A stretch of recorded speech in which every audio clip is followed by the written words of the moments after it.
নবী মূসা আলাইহিসসালামের মৃত্যু কিভাবে হয়েছিল?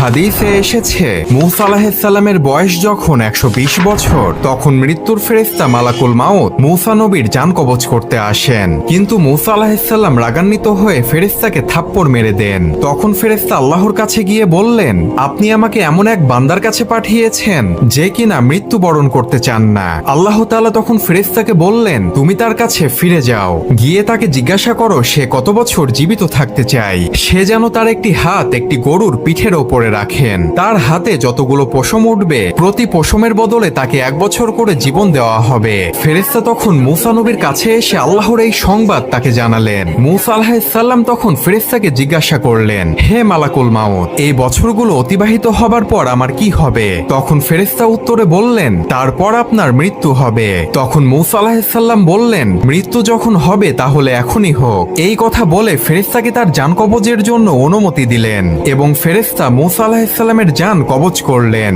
আর এইভাবেই মূসা আলাইহিসসালাম মৃত্যুবরণ করলেন।